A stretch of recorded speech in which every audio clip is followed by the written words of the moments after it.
Have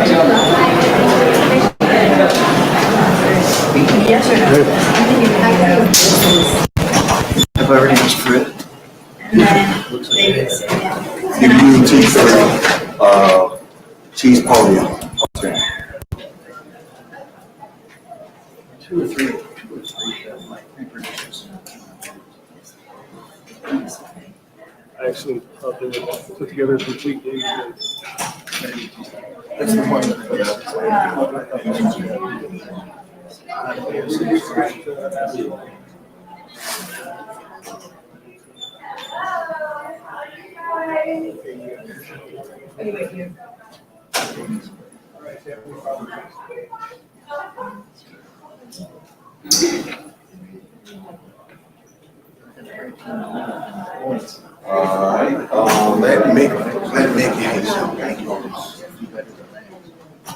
let Mickey Haley know you know it's all Live there, but you know 13 or 16.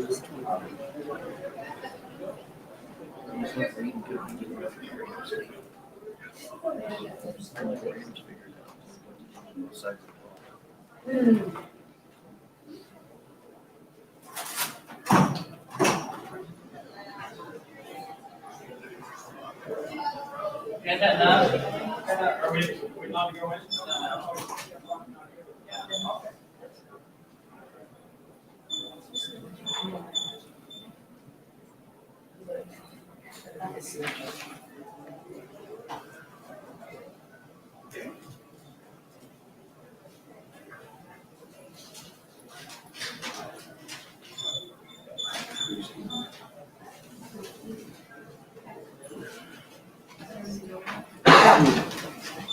That's what I did. We got a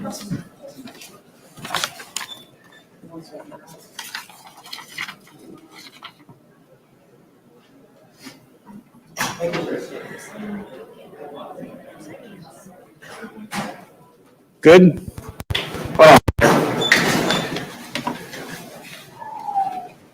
Great. Tell me when you're ready. You ready? Bring it down. Appreciate it.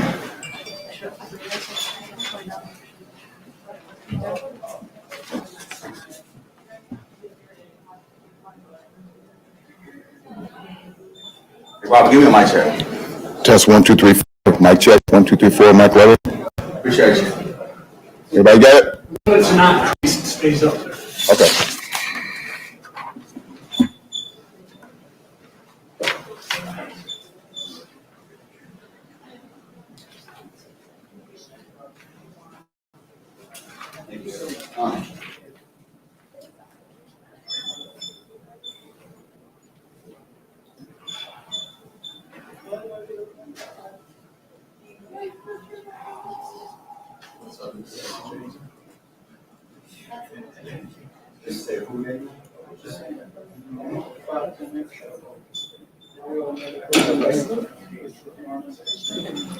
Unless you really want that.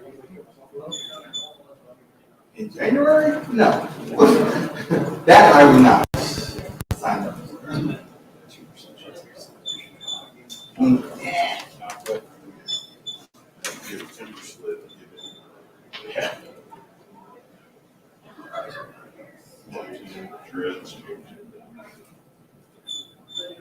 I ain't got time.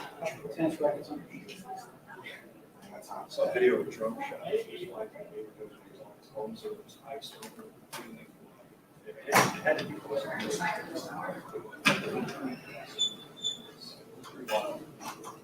go to. Oh, man, you done? Old city, you know? No, announce it live.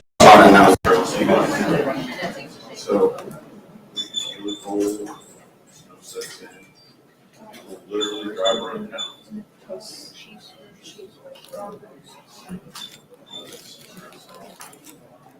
I've seen ice.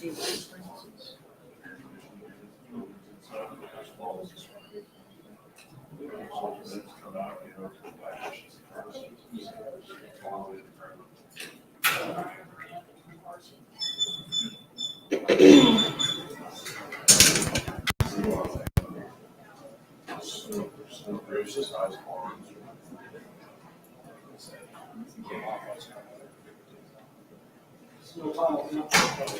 You think good. I ain't think you can do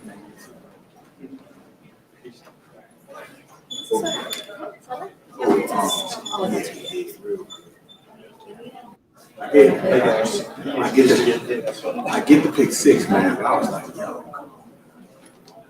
Sit.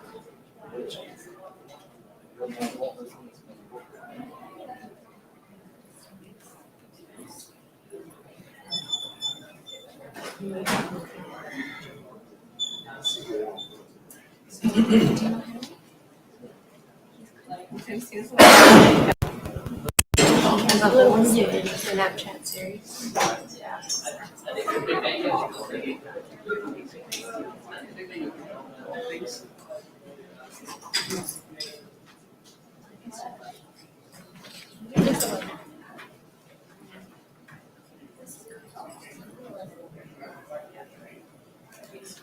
So what?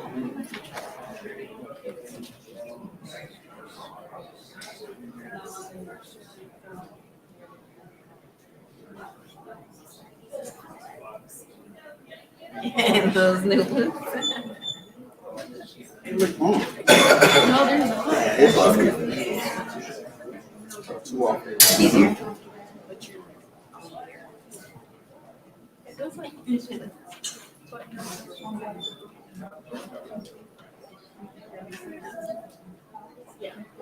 yeah, me too.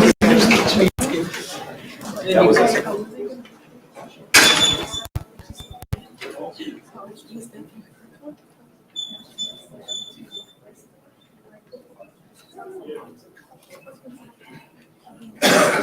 Yeah, did you get that video? Yeah, they recorded. They recorded.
what?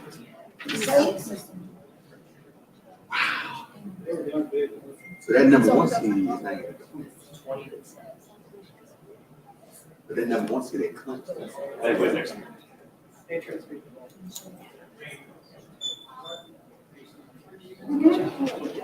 He said just like all time. Wow. Right now, if the Chiefs, Buffalo was. Buffalo wins, then they got to play. Buffalo loses. It's Cincinnati. Yeah, Cincinnati. Yeah, I don't think so. Buffalo goes 3 and holds the Chargers. Yeah. Yeah, Cincinnati too.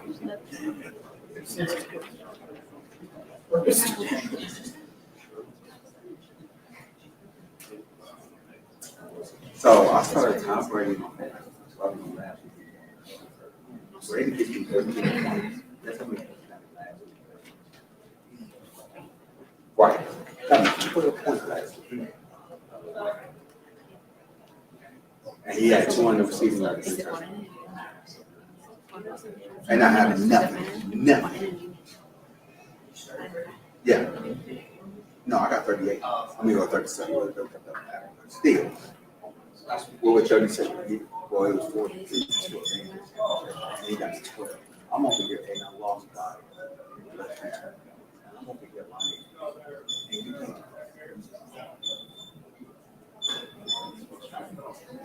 No sé,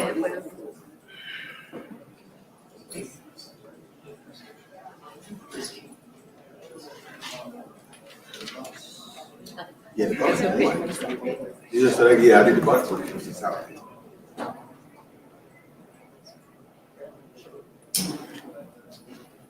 No, they did.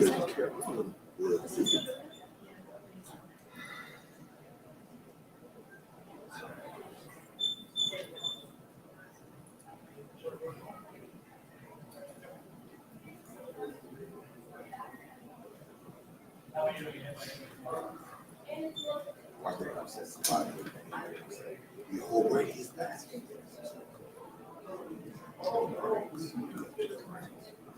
No.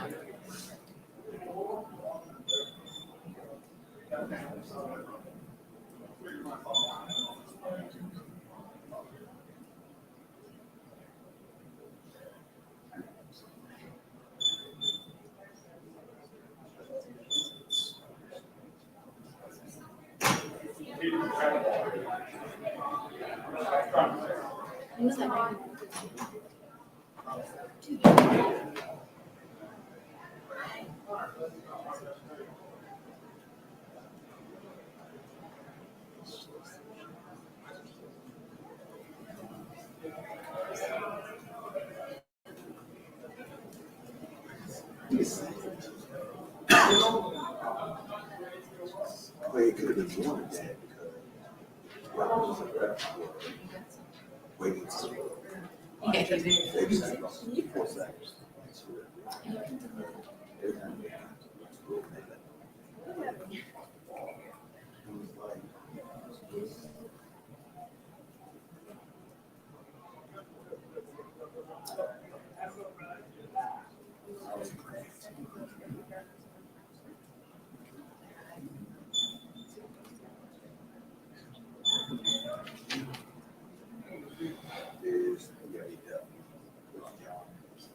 Oh, wait. So that's right. I like it. So they're alive. Oh, right. So that's always like, yeah. Kind of cute.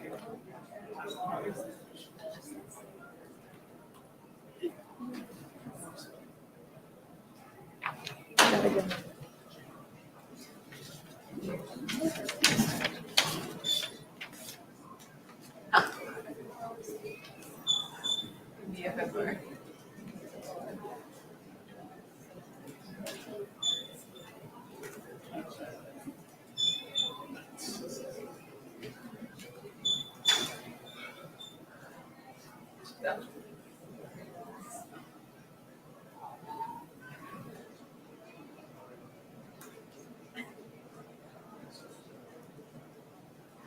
Even this one.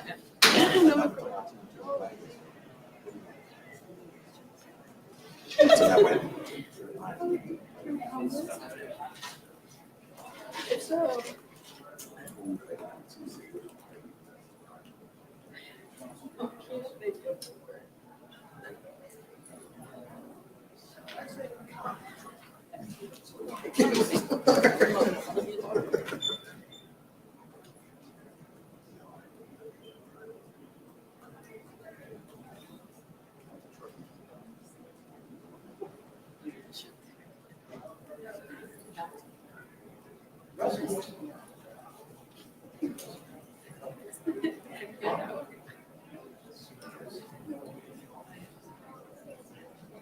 Well, they did change on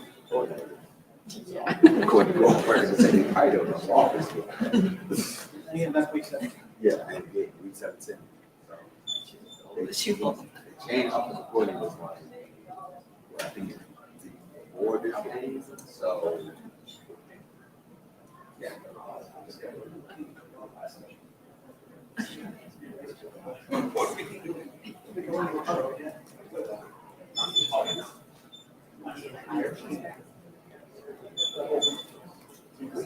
What did you do?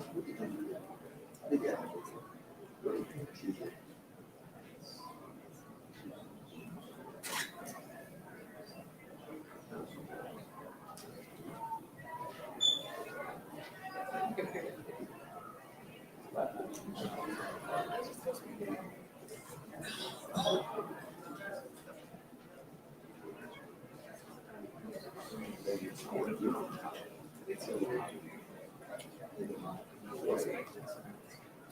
good. Understanding the actually looking at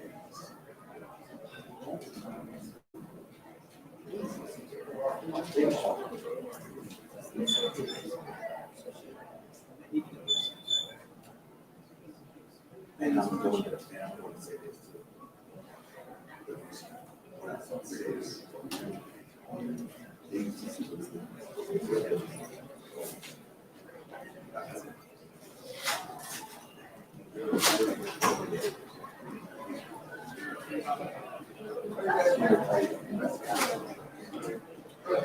Oh, thank you.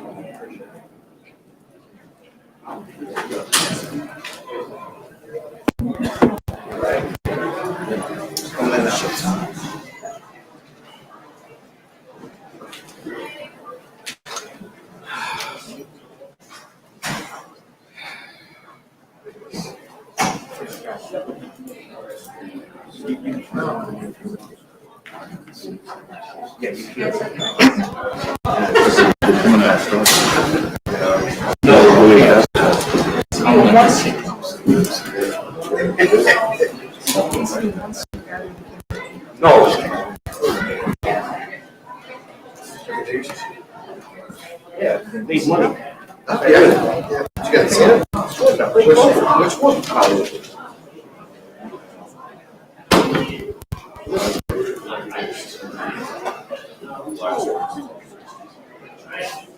Why not keep?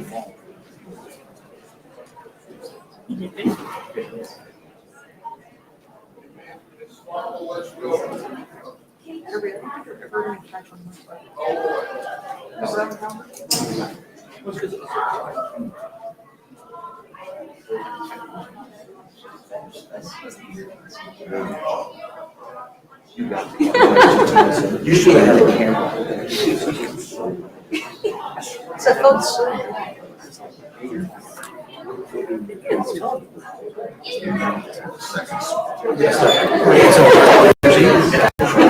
That's something for sure. Eyes. They bet you right now.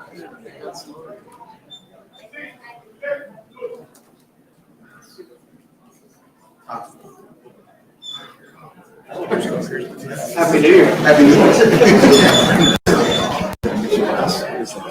I missed out with him. He finds the oddest clothes.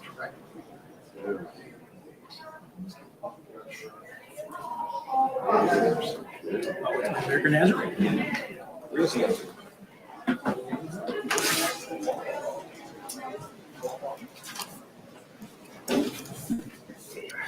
All right, injuries go.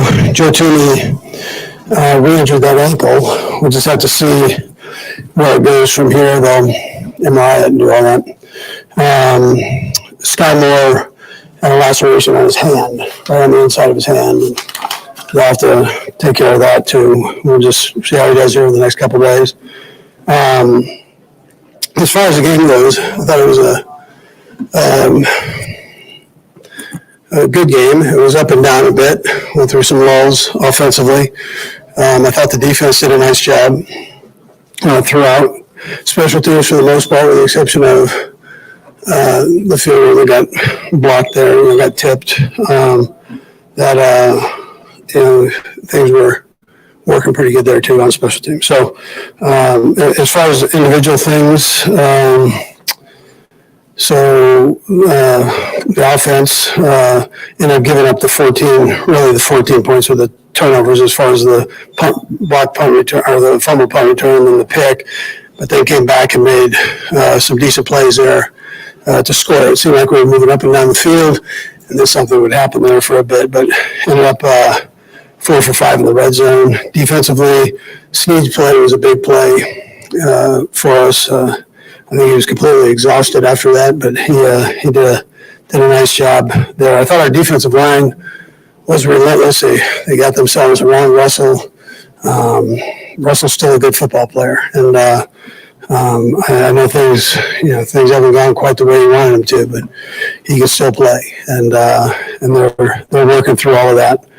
I thought Pat, ended up 28 for 41, still over 100 passer rating and 322 yards. So, I mean, there's some plays that he definitely liked to have back, but that's how picky we are, right? I mean, you start nitpicking these things, and as he does. So, but that's what great players do. McKinnon, again, continues to play well. So I just thought overall, I like the team win. We have stuff that we need to work on. You know, I'm not oblivious to when you bring in a new coach, the energy of the team that you're going to play against. There's quite a record there, 15-10. So, you know, with coaches in that position. So it's, you know, it's a tribute to them and doing what they're doing. They played hard and aggressive football. I love their head coach, the interim head coach. He does a great job. He's been a great coach in this league for a long time. I have a ton of respect for him. So, anyways, with that time's yours. We've kind of gone over this with you before, but where do you draw the line with Pat between him trying to make a play and him preserving field goal position there? Yeah. So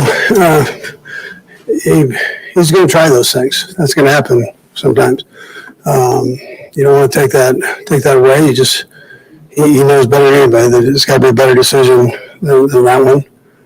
But there's certain things you don't take away from quarterbacks. You go with, and you know, you keep working to get better is what you try to do, and so things like that don't happen. But Andy, it seemed like his mechanics might have looked a little different in the second half at times. I know he got up limping off the field at one point. Did you think he was having any trouble with his knees?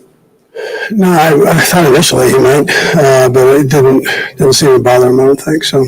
He seems to be good now. So. And a day like today, the numbers are pretty skewed to the pass game, and it seems like Denver's had some issues with the run game. How come you guys didn't? Yeah, so they actually they were playing run defense, so it gave us an opportunity to throw the ball a little bit, and that's how we're moving it up and down the field, you know, so as quickly as we were. Andy, did you notice anything with Patrick early in that third quarter? I mean, like you said, it's in that. No, I didn't think it was the leg. No, I didn't. It was just a matter of getting back into rhythm, and then we got into rhythm and took off and did great. So. Speaking of rhythm, I just wondered, just from many seasons you've been in the postseason, but how much do you feel like getting in your best possible rhythm at this time is important? How do you weigh that? Yeah, well, you'd like to be in rhythm. I'm not overly concerned about it. I think when that time comes, we've got to do it. We'll be there ready to go. So I think you have to respect what the guys are doing right now.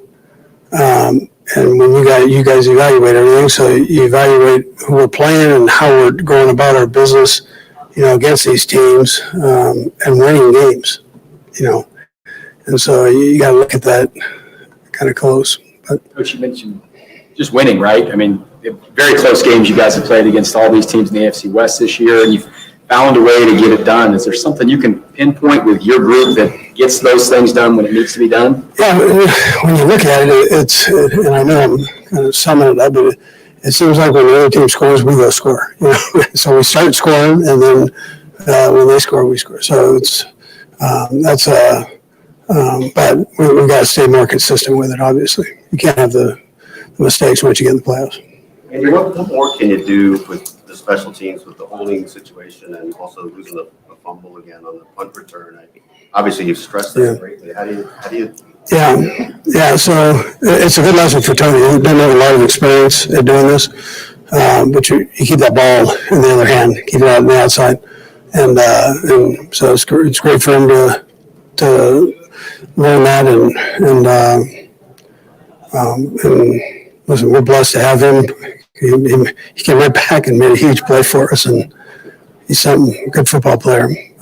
So we'll get all that worked out. But he just needs time, experience doing it. And on the hold?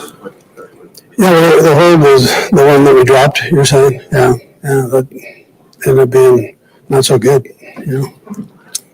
McKinnon's got 7 receiving touchdowns the last 5 games. What's gone into him becoming such a red zone threat? Yeah, well, he's always had that. He's so patient. I mentioned to our guys that he's a quarterback, a legitimate quarterback in college, so he kind of knows how the game works from as a whole, and he's patient with that. So I think that helps him in the run game. Knowing how gaps are set up, knowing how secondaries fill and for the run, and again, he can catch the ball on top of all that. Good runner, good catcher. Andy, obviously a pretty important game for you guys tomorrow night, even though you're not in it. Just wondered your plans. Do you watch a game like that live? Oh, yeah, we'll watch it, yeah. Just see how. You watch it live as it's going? Yeah, we'll see how it goes. We'll be in and out. What we've done is we have to take it as if we're playing on Saturday. That's how you have to go about it. So our coaches have been working today and yesterday, this morning and yesterday, finishing up the run game and some of the pass game stuff. And so we'll get tomorrow to add a little bit to it, and then we're right into it. So we're treating it like, which is the only way you can do it. If they sprout a Saturday on us, we got to be ready to roll. All right. Thank you. Thanks. Okay. Yep. Yeah, thank you. Yeah, I'll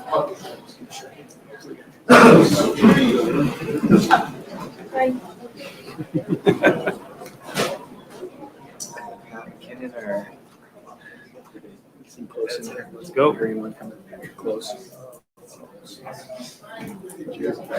Okay.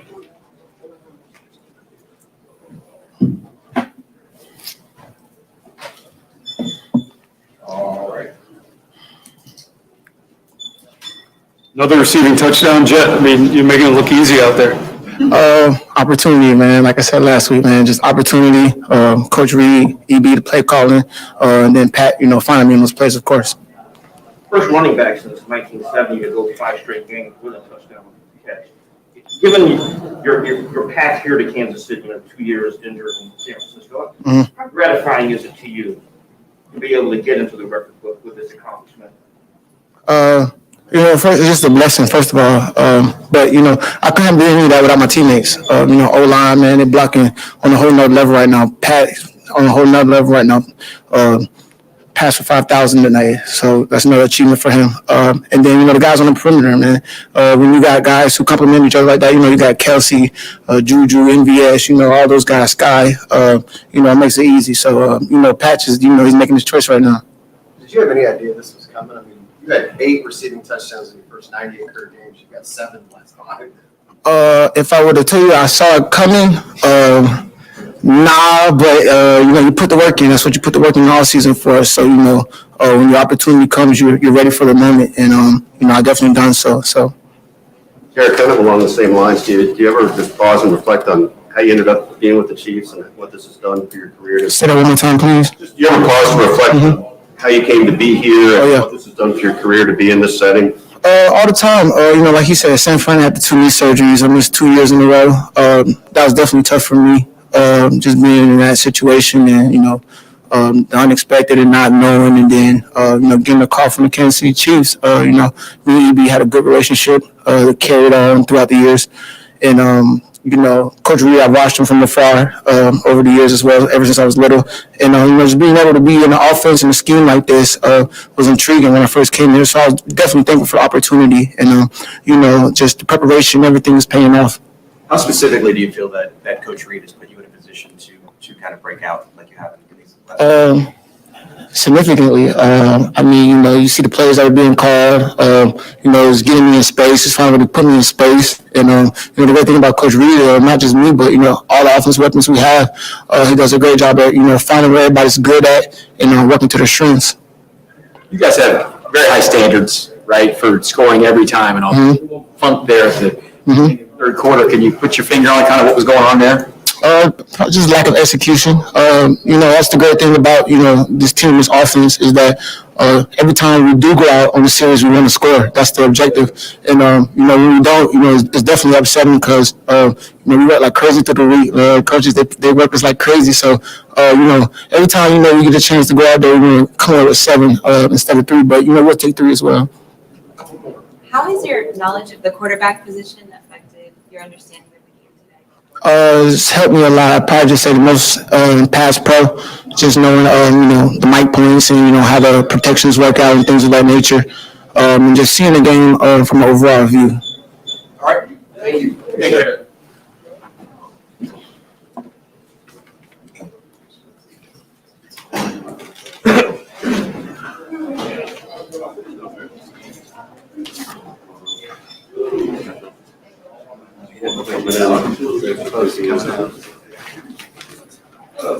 Who's next, Darren? Did you see? I don't know. Look at all these reading glasses on today. Hey, old people.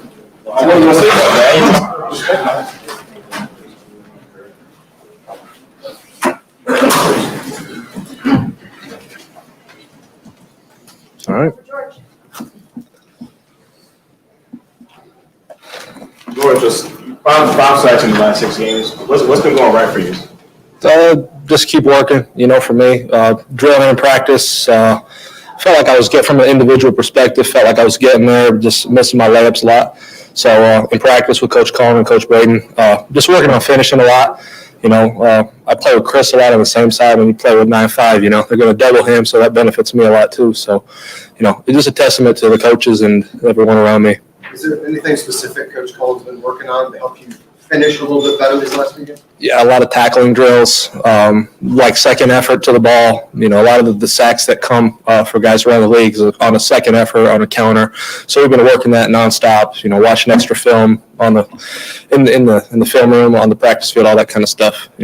So George, Justin Reed earlier this week said that the rookies are no longer rookies. Like you guys, do you personally feel that way?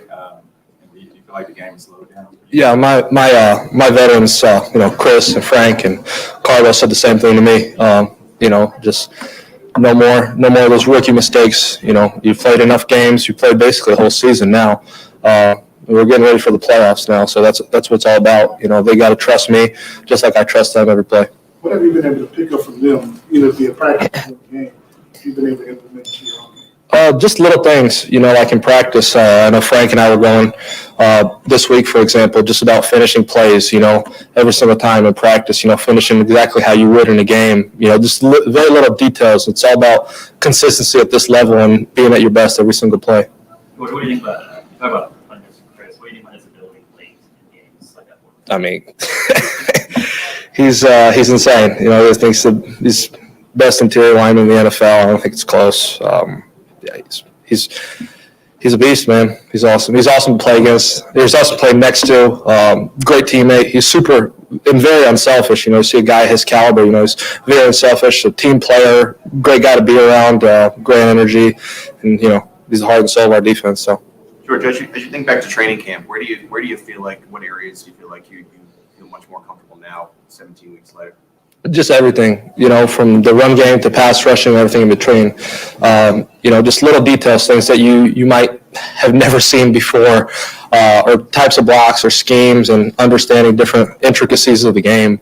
And that only comes from experience. I know Frank took me aside this offseason and, going back to camp, talked to me about, hey, you're going to mess up at some point. It's going to be things you've never seen before. But at the end of the day, you get better from those kinds of things, and you capitalize. You watch film off of that, and that's how you improve. So that's what it's been about.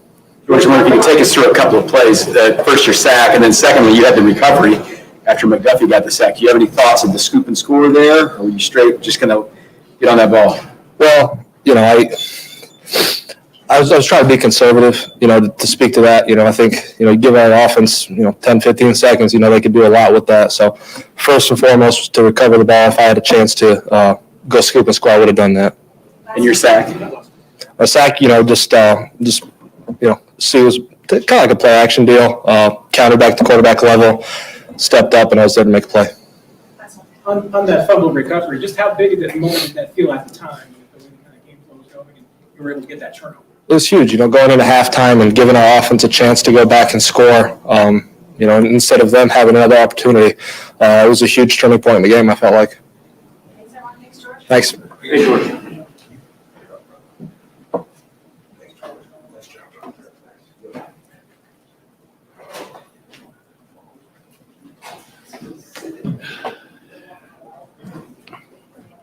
You for 5,000 yards, again, for the second time in your career, 40 touchdowns. What does hitting, that magic number mean to you? Yeah, obviously it's really cool if you look at the names that are on that list. You're talking about the all-time greats with Drew Brees and Tom Brady, Peyton Manning. So just to be on that part of a list that has those names on there, it's a special accomplishment, and I'm glad I have the people around me and the coaches around me to be able to do it. You've been through plenty of games like that where you have to play even though you're nicked up. You saw a play in the second quarter. Just what were the challenges of playing through that today, and what were you trying to deal with?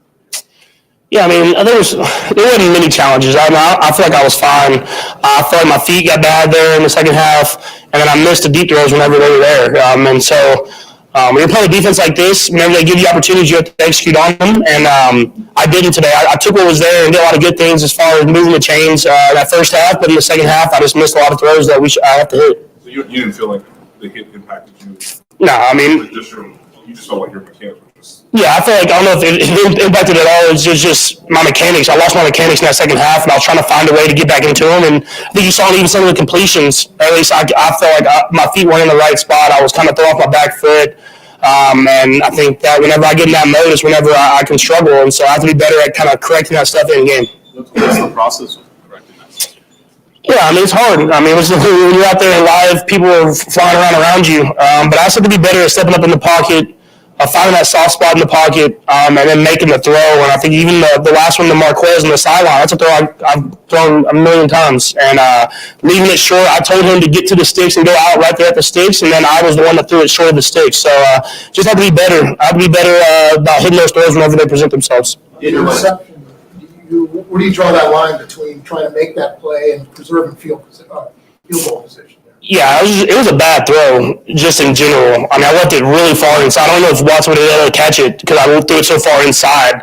I thought there was a window there, but those throws we talk about that's like him or nobody, kind of like the one at the end of the half where you throw it on the sideline. If he can make the catch, he makes the catch. If he doesn't, then it's just an incompletion.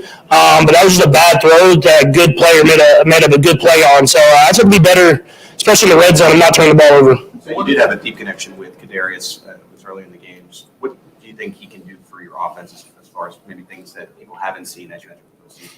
Yeah, he's another weapon. Obviously I've seen him when he gets the ball, he can make people miss and make stuff happen. But I don't think people have really seen him run those deep routes yet. And so when you have another guy that can go deep and take the pressure off guys like Marquez and McCole when he gets back and J.E.H.A, Scott, all those guys, you have another guy. It helps you can be more diverse as an offense than where it's coming from. Patrick, what is most satisfying from today's performance, even though you feel like there are things you could have done better? It's not a lot satisfying for me, but just the fact that we battled through. The defense played their tail off and put them in a lot of bad situations, and they kept making stops, especially in that second half. I thought the O-line played well. I thought the receivers and tight ends played well, and I just got to be better at putting the ball on them in good spots. I feel like I didn't play at the top of my game today, and I thought guys around me stepped up. So that's the best thing I took from it was I'm always around my best stuff, and when guys around me step up and we can still win football games, it's a good sign. McKinnon's got 7 touchdowns receiving receptions in the last 5 games. Is that play calling, or is that you developing more trust with him in the red zone? Why is he suddenly caught fire? Yeah, I was talking to him about it. He just finds a way to get in the end zone. All those things, he's not the first read. He's not the second read. The first one we had a screen pass versus the pressure look that they had that we called, the coach EB and them called. That was a great call. I think the fact that he's able to just be in the right spot at the right time whenever I need to hit a check down, I can get it to him, and then he makes the most out of him getting into the end zone. it's cool to see because he just does his job. I think that's the biggest thing is he does his job to the best of his ability. If that's protecting, if that's running a route, whatever it is, running the football. And those are the guys that you need to go out there and win football games. And, I mean, you just want other guys to keep doing that because he does it to the best of his ability every single time. Patrick, it seems like Go. It seems like you're pretty frustrated with today. I wondered if that's going to change the upcoming week at all, or do you still treat it just like the traditional? Yeah, I just got to continue to go back to my fundamentals, especially as the season goes on. You get in funk sometimes, and you have to find a way to battle through, and we did today. But I'll just really emphasize my feet, having a good base in the pocket, and making the throws. And so it's hard to get reps in those deep ones because you're at the end of the season. You can't get a lot of reps. But when we have them in practice, I'm going to try to make sure I throw them the right way and don't just throw it for the completion, throw it for the touchdown. Maybe this is putting a too positive spin on it. Do you feel like it's a good thing to have a reminder like this going into the playoffs of that stuff? Yeah, I mean, especially when you win.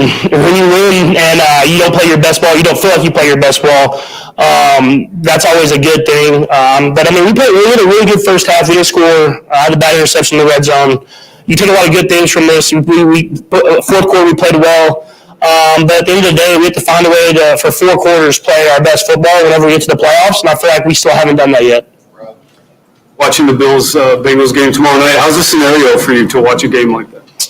Yes, I'm keeping it past my bedtime. It's like going to end up starting at like 8 o'clock. So I try not to be too invested in it. I mean, it's going to be a great football game with 2 great teams, and teams that you're probably going to see in the playoffs. Probably both or one or the other. And so you just try to just watch it as a fan, like I always do. I mean, it's great quarterbacks, great defenses, great players. And as a fan of the game, I like watching great football teams go up against each other. Patrick, you guys have continued to win these games against the AFC West, 5-0 this year, but every one of them has been close. They've been dogfights. What is it? Can you put your finger on why you guys are able to win these close games against your competition you have to face twice a year? The biggest thing I can say is the coaches prepare us. The coaches prepare us to play these games against. We know we're going to get their best shot every single time, and they've prepared us to put us in situations when stuff's not going good. How can you find a way to make it positive? And for us, we did a great job. But even when we haven't been playing our best football, we've been able to respond and find a way to win them. Patrick, you still one more game left. You hear the fans yelling MVP, similar to guys in the NBA, free throw line, man. What's that feeling like for you? Yeah, it's special, man. Arrowhead's a special place, and the fans, Chiefs Kingdom, is a special group of people, and to get their support every single time I'm out here, or if I'm in public, or whatever it is, it's something that I'll always cherish. And so them to support me and to support this team like they do, it's something that I don't think anyone else that's not a part of this Chiefs football team will ever understand. Patrick, you had mentioned before about Marquez and the other players, but kind of focusing on Marquez. As you get closer to the playoffs, as you enter the playoffs, how valuable, will he be for you? Because, looking at his numbers over the last 5 games, it hasn't been as a starting wide receiver, something that, you would write home about. How do you keep him involved? Offensively, I know he had 7 targets during the day, but on the G.E.H.A, how do you keep him involved going further into the playoffs? Yeah, I mean, I went right up to him after the game and just told him I'm let him down today. I mean, he had probably 2 touchdowns of over 50 yards that he should have had today, and I missed the throws. One was short, and I know there's pressure, but I didn't make that throw. One was long, so I have to be better, and I'm telling him just to continue to go, and that's the type of player he is. He's going to continue to be out there and be a playmaker, and I think you've seen in our big games this year, he's been the guy that's been very valuable to us, and I expect it to happen in the playoffs. When you have that game-changing speed and ability, you're going to be a guy that we need when it comes down to where we want to go. Last 2, Herbie and Buck.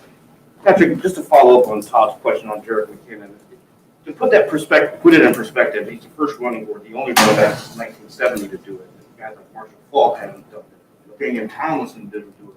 When you hear that, now how special is this touchdown bench that he's on as a receiver? No, it's extremely special. I mean, it's so cool to me because he's one of those guys that he does, like I said, he does it the right way. It's not like he's looking for the glory or the praise. He just comes to work every single day with a smile on his face, and he brings the energy. And if you ask anybody in the locker room, he's probably one of, if not the favorite guy in the locker room. Everybody loves him, and that's the type of guy he is. And it's good to see that it's paying off of the hard work that he's doing. And hopefully he can keep scoring touchdowns. This is a good thing for us. Last one, Patrick, one other thing on Jarek, that the second touchdown, can you just describe how that unfolded? Because it looked like he slipped out pretty late from the backfield, a little protection first. Yeah. No, the second one the first one he slipped out. It wasn't the protection. He was supposed to slip out of the backfield. We were kind of bluffing the protection and wanted him to kind of do that. And the second one was a great design play the coaches had where they wanted to get that attention on all those guys on the right,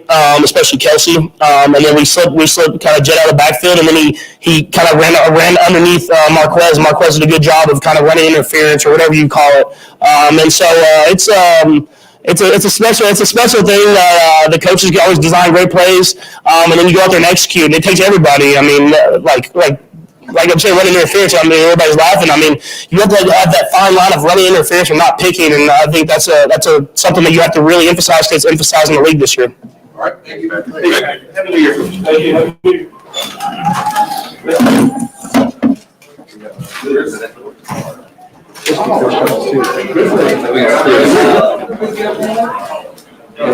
Supposed to be the expert.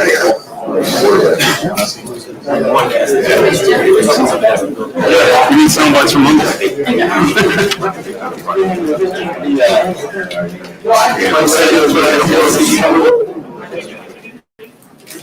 You know how those are.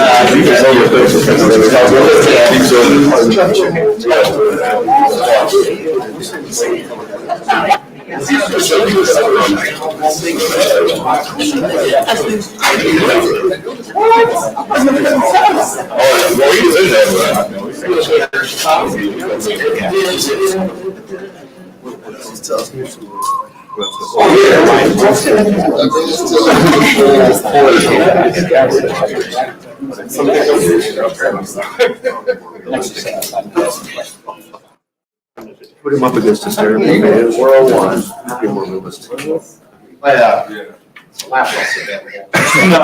Look, we're still in the holiday spirit. All you idiots out there.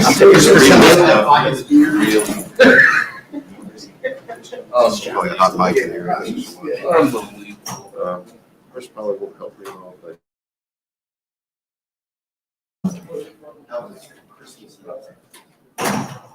What, that there's a way to. Way to get at that. Still.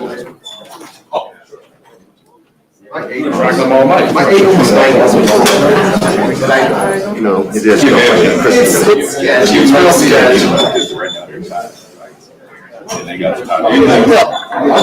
Believes that. I'm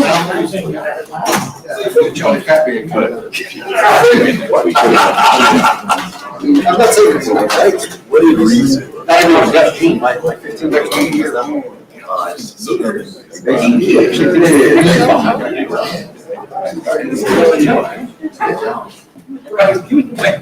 How y'all doing? Chris, did it seem like that snap came a little bit early on that last play? Did that give you a little bit of a jump on where the lineman a little slow to react? Sack on 4th down. No, I think they was hurrying throughout the game, and it was a 4th down. I think they wanted to catch us off guard with the quick snap, and we was ready for it. We was alerted. We kind of felt it all game, and we was able to get him down. Chris, how do you go through the game of knowing that you're probably going to get double teamed throughout, but you're still waiting for your opportunities to make an impact late? How much of your maturity sort of grown having seen some of these double teams throughout the season? More so about being patient, setting up players around you to be successful. And by the 4th quarter, they're able to change their slide, maybe give me a one-on-one or something we can capitalize off of we didn't see earlier in the game. Earlier in the game, Frank Clark and Mike Dana started getting active, had a few pressures, few hurries, which later on in the game, we capitalized off of that. Hey, Chris, talk about the progress that yours a lot because you have the sack today. What is it that you guys, like you, Frank Clark, I can't really hear you, but I heard bits and pieces. It's okay. Good teams want to finish strong. That's what we're harping on right now, making sure we finish strong as a D-line. We continue to push the guys behind us. Nick Bolton in that group, they continue to put the pressure on us, and we're going to continue to ring the bell, man. We're going to continue to fight, and we're going to continue to critique the smaller things going into the playoffs. This wouldn't have impacted the outcome of the game, but what was kind of going through your mind on that last sack, and whether they were going to call it a sack or Russell trying to get rid of the football and get him into the pass? Earlier in the game, it happened. I had him wrapped up, and he still threw the ball. And I was telling the ref, when I have him wrapped up like that with the rule change, you guys got to call the whistle. You got to blow the whistle a little earlier so I can let him go, because eventually players will start holding on to him, and the body weight thing is challenging. So if you're going to do that, the counterpart is you got to kind of blow the whistle a little earlier so we don't have to bring him to the ground. And on that play, he was almost slipping out, and I tried my best to get him to the ground. Can you walk us through that sack, and did Frank help you at all next year? I don't really rush for Frank in the game because we're going to get the slide. We might get a chip also. So it's like I try my best to stay away from Frank Clark throughout the game. And I was lining up as a shade. We was running some type of pressure spaz call. And I kind of avoided the pressure and lined up as a shade anyway and just rushed the center one-on-one. Because I earlier in the game, we got the look and the center blocked me one-on-one. So I'm like, okay, I'm going to line back up in there. If he blocked me one-on-one, I know what to do. Chris, Spags give you the freedom to kind of, if you see something, do that kind of go on your own a little bit there? A little bit. He gives me the freedom. I'm well aware of the defense. I know the defense, and I know what type of coverages we be in. Quarters half. We playing too high. So I kind of know where, the holes are in the defense and what I'm able to do without hurting the defense. So. I think you guys lead the league in batted balls at the line of scrimmage. Can you explain what that is? We don't really do drills on it. No, we don't do drills on it at all. We got Carlos, who is 6'7", 6'8", and him and George got 5 or 6 apiece. I had 2. Those guys they harp on batting the ball down. But Coach Cullen emphasized on if you're not going to get there, get your hands up. We play a lot of short quarterbacks. Russell Wilson is one of them. So getting our hands up can affect the throw. I'm sure you know the benefit of it too, just considering your batted balls in the Super Bowl. Yeah. I'm getting there. I'm working on it. I'm getting there. You mentioned the play before where you were kind of mentioning that you're trying to find that line where you're just not going to throw a quarterback down. On the last play, you did eventually put Russell down pretty hard. You scared it all? Easy. Let's not make it bigger than what it is. Easy. Let's not make it bigger than what it is. Listen, I was trying to politely put Russ down. Unfortunately, for those who are viewing it, it kind of looked rough, but it wasn't. You see, after the play, he immediately got up. So it wasn't as bad as everybody said. You can't, you just right when you're making these plays. Not at all. How politely I laid him down. Not at all. Chris, you mentioned you talked to the officials earlier in the game, just about blowing it earlier. What was their response to that? Excuse me? You said when you have the player wrapped up, you're asking the officials to blow it a little earlier because of the new rules. What's their response when you say something like that? Yeah, if I don't have him completely wrapped up and they don't feel like, he can't get out, then they're not going to blow the whistle because they feel like the quarterback can still make a play with the ball. So if I have him completely wrapped up, the last sack, I had him completely wrapped up and he was still wiggling. I'm trying to politely put him down and he throws the ball. And I'm like, you got to blow the whistle. You got to, what I'm saying? Let me hear it so I can count. I can just stop and we don't have to count forward progress. I wanted to ask about George Karlaftis, 5 sacks in the last 6 games. How much progress have you seen from periods? My dog, 5. He got 5.5. I'm just saying, we can't discredit the half. My dog, he works on it a lot. He works on it with me after practice. We emphasize on getting to the quarterback with our front 4 and then with our front 8. And he's been taking it serious. And throughout the year, he's gotten better. We got to continue to push him to get better throughout the year. Chris, I want to ask you about Colin Saunders, man. That's another bulldog. He talked after the game about this is one of the first times he's feeling, healthy. What are you saying for me? I mean, his play speaks for itself. I think Colin having one of the best years he's had for us this this year, and he's been playing phenomenal. Coming off the bench and being able to be productive in the way that we need him to be, stopping the run, making highlight plays, and doing it with a sense of urgency, man. When we're able to get that from a guy who's been in this program 4 years, and he's made a huge jump from last year to this year, and his health-wise, the best ability is availability, and he's been available for us throughout the whole year. So, hats off to Colin and George, man. Happy New Year's, everyone. Yeah, have a beautiful day. Thanks, Chris. Yes.